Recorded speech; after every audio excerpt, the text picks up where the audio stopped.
Bonjour à tous, nous allons voir aujourd'hui le module gestion accident de travail maladie professionnelle. Première étape, vous souhaitez saisir un accident de travail, vous allez donc dans la fiche du salarié concerné. Ensuite, vous cliquez sur l'onglet accident.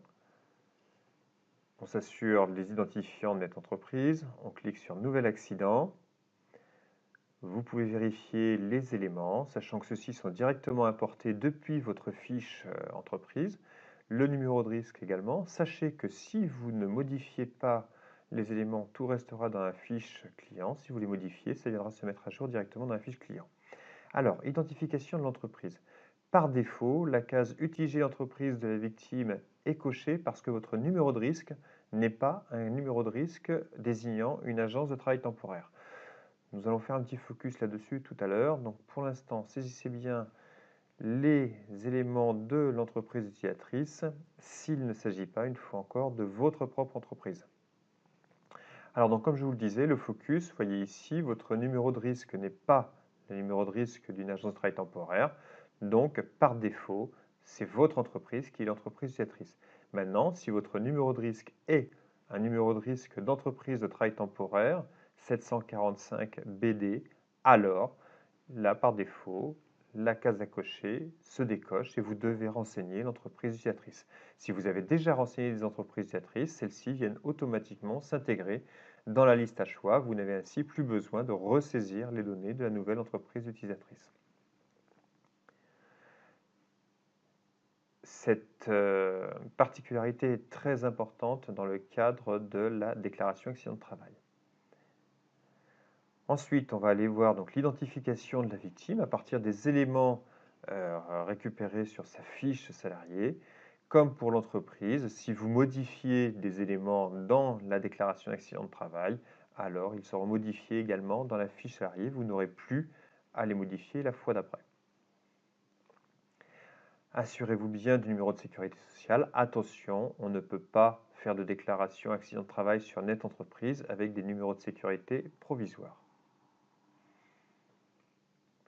Voilà, donc comme je vous le disais, on modifie les informations la fois suivante. Il n'y aura plus besoin de les modifier, elles sont directement enregistrées dans la fiche du salarié.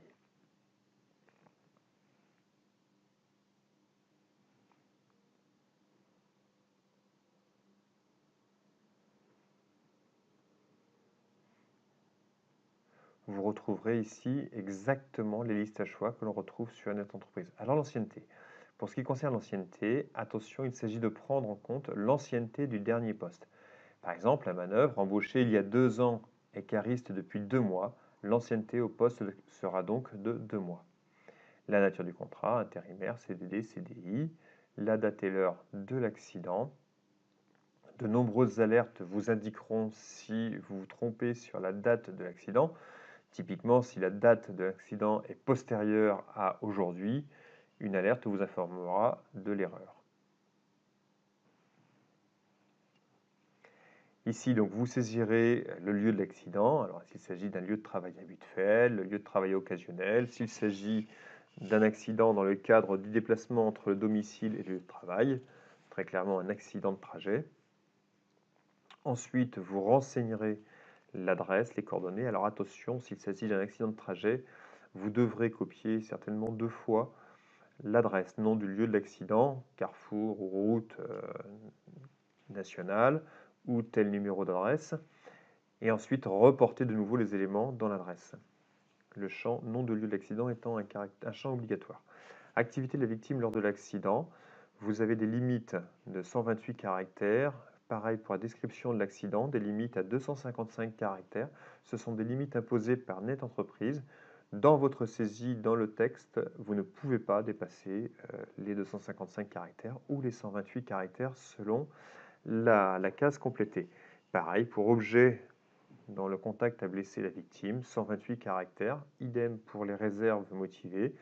D'ailleurs, on vous invite à saisir confère lettre de réserve. Pareil pour le siège de lésion. Alors, ça, c'est un risque que vous allez récupérer dans votre document unique. Et ainsi, ça vous permettra de faire plus tard des statistiques sur les principaux risques mis en cause dans les accidents de travail dans votre entreprise. Et là, vous continuez, victime transportée, aux urgences, le code postal, la ville. Si vous complétez un des 3 ou 4 champs, alors les autres champs deviennent obligatoires. Des alertes vous informeront. Connu, constaté, on reprend exactement les éléments de Net Entreprise, par qui, l'employeur, le préposé, à quelle date. Donc pareil, si la date de connaissance de l'accident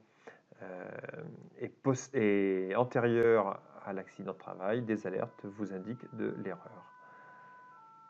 Voilà, si c'est bien ici la date d'arrêt, vous aurez automatiquement le nombre de jours calculé. Il s'agit bien de jours calendaires.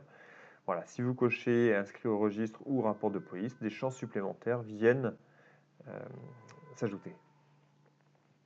Voilà, donc là ici, vous pouvez distinguer s'il s'agit d'un témoin ou d'une personne avisée, le témoin étant celui qui a vu l'accident, la personne avisée étant la personne qui a été, à qui on a informé d'un accident, sans qu'elle ait vu l'accident.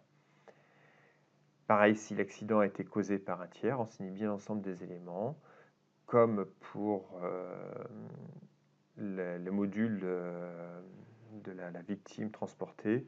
Si vous ne remplissez pas tous les éléments, il y aura des alertes, vous seront notifiés. Voilà, une fois que l'accident est renseigné, il apparaît ici dans votre tableau de bord. Vous pouvez donc le visualiser sans le modifier dans cette rubrique. En revanche, vous pouvez également le modifier. Tant qu'il n'a pas été déclaré, aucune alerte vous informe du fait qu'il a été déclaré. Vous pouvez faire une demande d'assistance. Si vous avez renseigné un avocat dans votre fiche client, alors l'avocat recevra un mail l'indiquant que vous avez saisi un accident de travail. Il pourra de son côté se connecter directement. Vous pouvez supprimer l'accident de travail. Pareil, aucune alerte ne sera déclenchée tant que l'accident n'a pas été déclaré.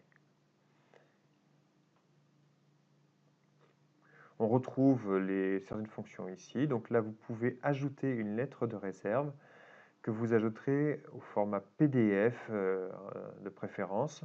Attention, si vous l'ajoutez au format doc, le format docx n'est pas reconnu. Et là, vous irez donc, une fois le fichier téléchargé en ayant cliqué sur fichier à créer, vous irez le déposer sur Net Entreprise. Vous vous connectez. Vous retrouverez ici donc les sirettes nom et prénom du déclarant Capiconsult. Voilà, vous saisissez donc le mot de passe qui vous a été communiqué par Net Entreprise. Vous allez sur l'onglet DAT. Vous acceptez ici les conditions. On vous invite à les lire une première fois. Étape suivante. Et là ensuite, vous choisissez déposer un flux structure EDI. Étape suivante, vous allez choisir votre fichier. En général dans téléchargement ou download. Alors attention, n'ouvrez pas le fichier zip, vous l'envoyez tel quel. Et si vous avez joint une lettre de réserve, celle-ci sera automatiquement envoyée et télédéclarée. Voilà, votre télédéclaration est terminée. Il vous reste maintenant à faire un imprimé écran qui vous permettra, en cas d'erreur de la CPM, d'attester que vous avez bien déposé votre flux. Vous recevrez par mail 2 accusés en suivant, un accusé de réception logique et un accusé de réception fonctionnelle. L'un attestant qu'il a bien été reçu par la CPM, l'autre attestant qu'il a été pris en charge. Dans votre enregistrement de la pièce, de l'imprimé écran que vous avez fait, je vous invite à nommer la pièce en respectant un ordre, donc le nom, prénom de la victime, la date de l'accident et enfin l'objet de la pièce. Ça vous permettra d'un seul coup d'œil d'identifier quelle pièce vous avez téléchargée dans la fiche accident de la victime. Vous pourrez ainsi également aller chercher des pièces, soit par objet, soit par date d'accident, soit par nom et prénom de la victime dans l'onglet dossier. Voilà, une fois que vous avez fait ça, vous enregistrez votre pièce, votre accusé de dépôt et ainsi enregistrer en format image ou PDF. Maintenant que vous avez déclaré l'accident, Voilà, la corbeille est désactivée. Vous pouvez malgré tout le supprimer, mais attention, de nombreuses alertes vous informent du risque que cela génère. Voilà, donc on va aller maintenant mettre la pièce d'accusé de dépôt. Vous récupérez donc votre pièce là où vous l'avez téléchargée. On retrouve bien notre pièce ici. Vous ouvrez et ensuite vous validez. Voilà, ainsi vous avez l'ensemble de l'historique des pièces dans l'accident de travail de votre victime. On continue ensuite sur les actions.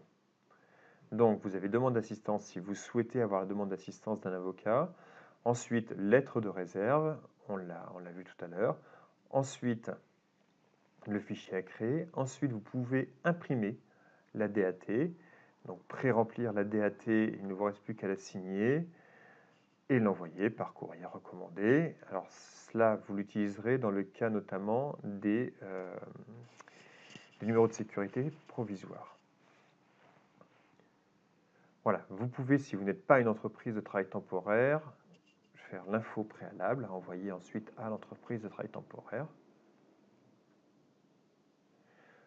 Vous pouvez pré-remplir la feuille de soins.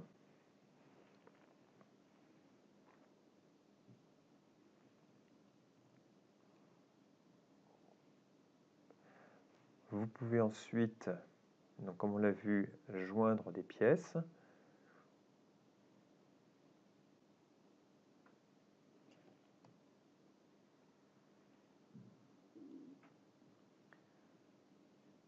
Vous pouvez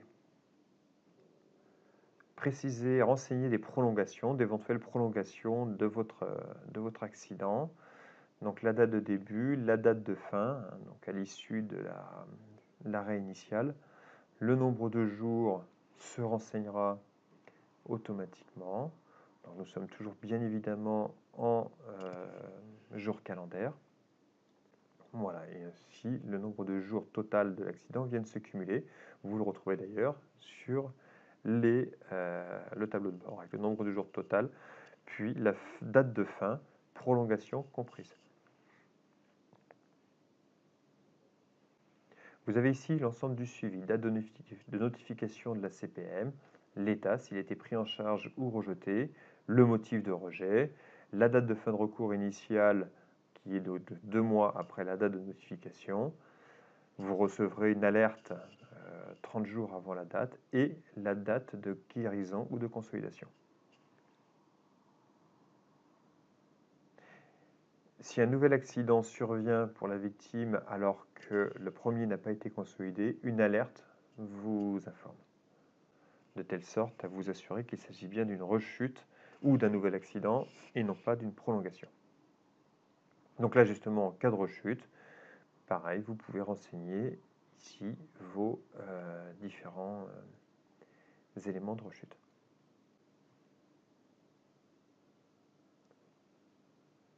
Et enfin, vous avez l'onglet Notes qui vous permet de compléter des éléments liés à cet accident qui vous paraissent utiles.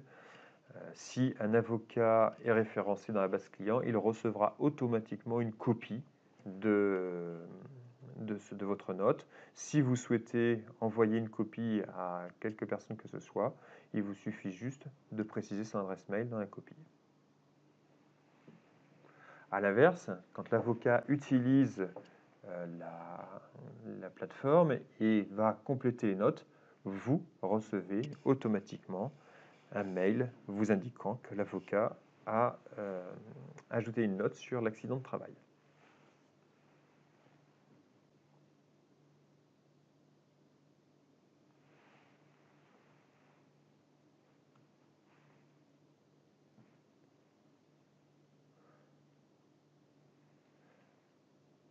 Voilà, donc on revient sur l'aspect notes.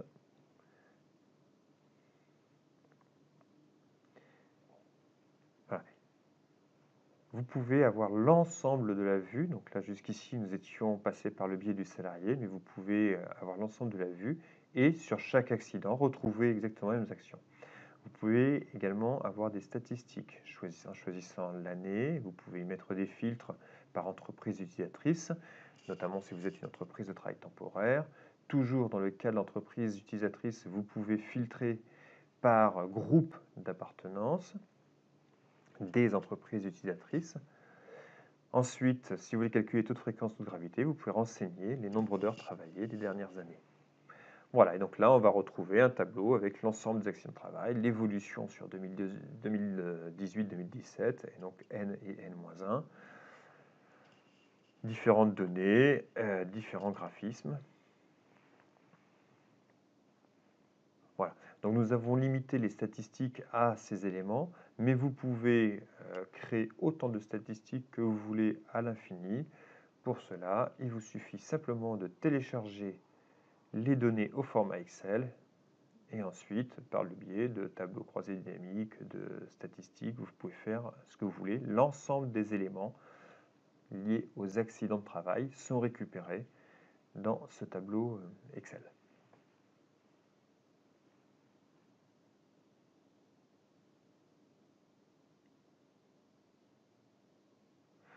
Voilà, donc dernier module, le module maladie.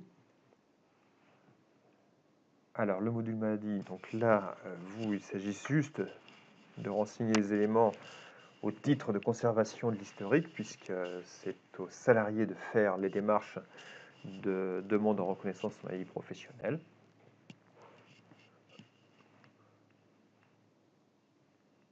Donc voilà, donc les éléments assez classiques.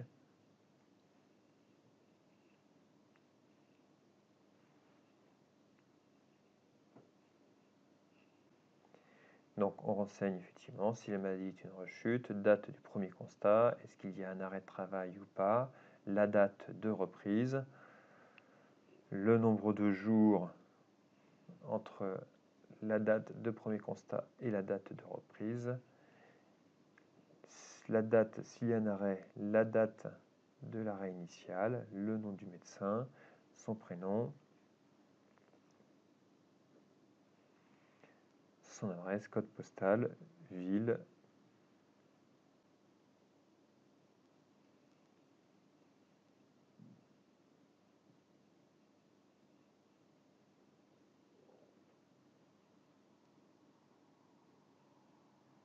Voilà, si vous avez son téléphone, son numéro de téléphone.